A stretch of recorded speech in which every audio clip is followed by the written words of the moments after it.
नमस्कार, आप देख रहे हैं अनकट और मैं हूं विजय विद्रोही। तो 5 राज्यों में विधानसभा चुनाव का ऐलान हो गया है। तारीखें आप सबको पता लग ही गई होंगी। 2 मई को नतीजे आएंगे और तब पता लगेगा कि 5 राज्यों में कौन सी पार्टी वापस सत्ता में आती है या कौन सी पार्टी किसी राज्य में पहली बार सत्ता में आती है। हम बात कर रहे हैं बंगाल की, हम बात कर रहे हैं असम की, पुडुचेरी की, तमिलनाडु की और केरल की।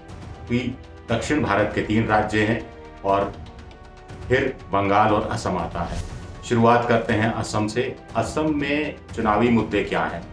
ये बड़ी चीज नहीं है। इससे बड़ी चीज ये है कि असम के अंदर गणित क्या है दोनों पार्टियों का, दोनों गठबंधनों का। पिछली बार बीजेपी का गणित बड़ा अच्छा था, गठबंधन बहुत अच्छा था। इस बार कांग्रेस अपने गठबंधन को मजबूत करने में लगी है। बदरुद्दीन अजमल, जिनकी all India United democratic front party है, जो उसके साथ मिलकर चुनाव लड़ने का है। सीपीएम वाम मोर्चे के साथ चुनाव लड़ने का है, लेकिन सीटें किसको मिलती हैं इस पर निर्भर करेगा। आमतौर पर कांग्रेस अब उम्मीद से ज़्यादा सीटें मांगती रही है और बिहार में 70-72 सीटें मिली थी, जिसका खामियाजा उनके गठबंधन को भुगतना पड़ा। ऐसा चुनावी नतीजे आए तो उसके बाद कहा गया। कांग्रेस को इस बात का पिछली बार डर था, इसलिए बदरुद्दीन अजमल के साथ उन्होंने टेक्निकल अंडरस्टैंडिंग की थी कि बदरुद्दीन के साथ जाएंगे तो ध्रुवीकरण हो जाएगा, गैर मुस्लिम वोट फिर कांग्रेस के हिस्से में कम आएगा। लेकिन कांग्रेस ने इस बार ये रिस्क उठाना मुनासिब समझा है। अब ये देखना होगा कि क्या होगा। जो हमारे सूत्र कह रहे हैं कि पिछली बार बीजेपी गठबंधन को एक तरफा जीत मिली थी, इस बार मुकाबला टाइट होने वाला। पश्चिम बंगाल की बात करें, पश्चिम बंगाल में ममता बनर्जी हैट्रिक के लिए चुनाव लड़ रही हैं। बीजेपी पहली बार सत्ता में आने के लिए चुनाव लड़ रही हैं। वाम मोर्चा और कांग्रेस भी मिलकर चुनाव लड़ रहे हैं। पिछली बार उनके गठबंधन में टैक्टिकल अंडरस्टैंडिंग ज़्यादा थी, इस बार वास्तव में गठबंधन हो रहा है। और वहाँ कहा जा रहा है कि वाम मोर्चा और कांग्रेस का गठबंधन ना 3 में है ना 13 में है, लेकिन वो डिसाइड करेगा कि ममता की वापसी होती है या बीजेपी पहली बार पश्चिम बंगाल में शासन करती है। क्योंकि अगर इस गठबंधन को ज़्यादा वोट मिला तो स्वाभाविक है कि एंटी ममता वोट बीजेपी और उस गठबंधन के बीच बटेगा, जिसका फायदा ममता को हो सकता है, ऐसा जानकार कह रहे हैं। बीजेपी को पिछली बार 3 सीटें मिली थी विधानसभा में, लेकिन लोकसभा में 42 में से 18 सीटें मिली थी और 40% वोट मिला था। 3% ज़्यादा वोट ममता को मिला था, 22 सीटें मिली थी।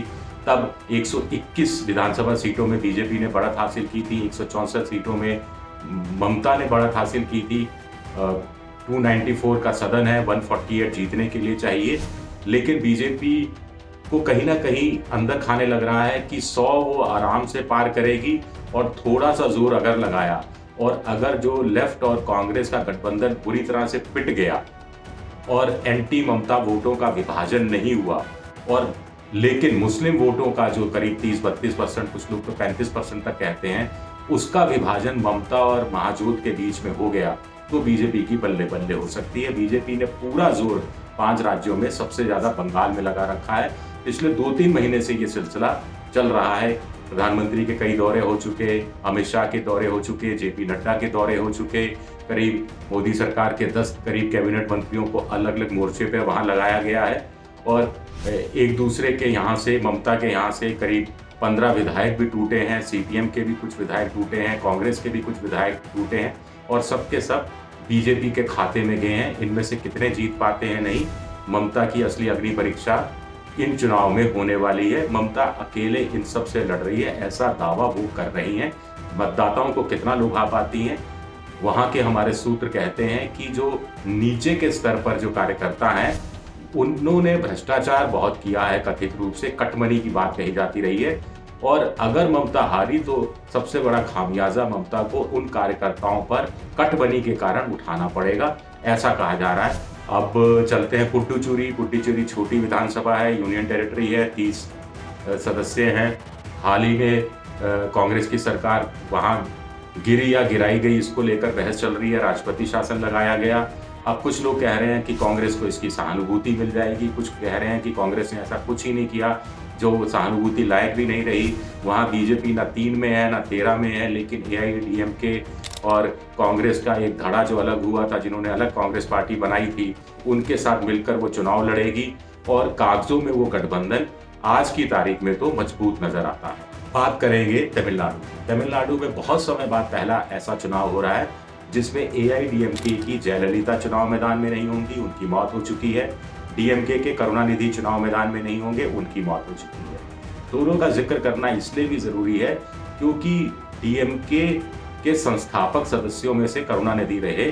वो अन्नादुराई उनको लेकर आए थे और वो स्क्रिप्ट लिखा करते थे फिल्मों की, और उसमें हीरो की भूमिका निभाते थे एमजी रामचंद्रन, एमजीआर ने ही बाद में डीएमके को तोड़कर एआईडीएमके बनाई थी और वो मुख्यमंत्री रहे। बाद में उनकी बहुत करीबी जयललिता मानी जाती थी। जयललिता ने मुख्यमंत्री की कमान संभाली।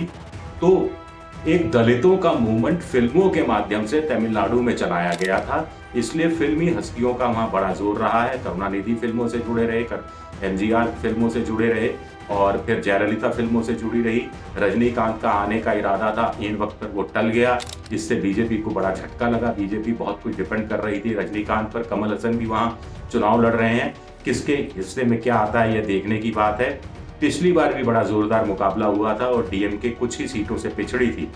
इस बार ऐसा कहा जा रहा है कि डीएमके आराम से सत्ता में आ जाएगी, क्योंकि जयललिता के जाने के बाद उनकी पार्टी में फिर अब शशिकला आ गई हैं। बड़ा अंतर्विरोध वाली स्थिति है, विरोध वाली स्थिति चल रही है। तो देखना दिलचस्प रहेगा कि वहां क्या होता है। केरल की बात करें, लेफ्ट डेमोक्रेटिक फ्रंट इस समय सत्ता में है।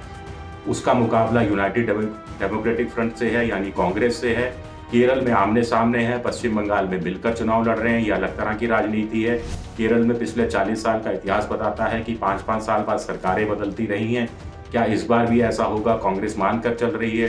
कांग्रेस के राहुल गांधी वायनाड से लोकसभा चुनाव जीते थे, जो तमिलनाडु में ही, माफ कीजिएगा, केरल में आता है, और केरल में वो ज्यादा जोर भी लगा रहे हैं। लेकिन अभी कुछ समय पहले पंचायत चुनाव हुए थे। पंचायत चुनाव में एलडीएफ ने, लेफ्ट डेमोक्रेटिक फ्रंट जो सत्तारूढ़ है, उसका प्रदर्शन बहुत अच्छा रहा था। तो इससे कांग्रेस में कुछ बेचैनी है, कांग्रेस खेमे में।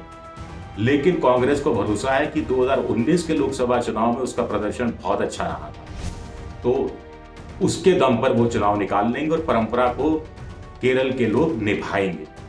उधर बीजेपी ने ई श्रीधरन, जो मेट्रो मैन कहलाते हैं, 88 साल के हैं, उन पर दांव खेला है। वो पार्टी में आए हैं। वो कह रहे हैं कि इस बार स्थितियां उनके लिए अनुकूल हैं। पिछली बार बीजेपी ने पहली बार वहां की विधानसभा में प्रवेश किया था, एकमात्र सदस्य है उनका। इस बार संख्या बढ़ती है या एकमात्र सदस्य भी जाता है या वोट परसेंटेज ज्यादा बढ़ता है, ये देखना दिलचस्प रहेगा। बीजेपी भी इससे ज्यादा नहीं सोच रही। कुल मिलाकर 5 राज्यों के विधानसभा चुनाव में बीजेपी की नजर असम में अपना गढ़ बचाने की रहेगी और बंगाल में सत्ता में आने के लिए रहेगी, जहां उसकी संभावनाएं ज्यादा प्रबल उसके हिसाब से उसे दिखाई देती हैं। पुडुचेरी में भी एक संभावना है, लेकिन छोटा राज्य है। डीएमके, कांग्रेस और वाम मोर्चे का गठबंधन तमिलनाडु में चुनाव निकाल सकता है। केरल में परंपरा निभाई जा सकती है कि एक बार एलडीएफ, एक बार यूडीएफ। अब ये देखना दिलचस्प रहेगा कि चुनाव प्रचार कैसे गति पकड़ता है और अंतिम नतीजा क्या निकल कर आता है। शुक्रिया आप सबका, बहुत बहुत शुक्रिया। अनकट अगर आपको मेरा पसंद आए तो इसे शेयर कीजिए।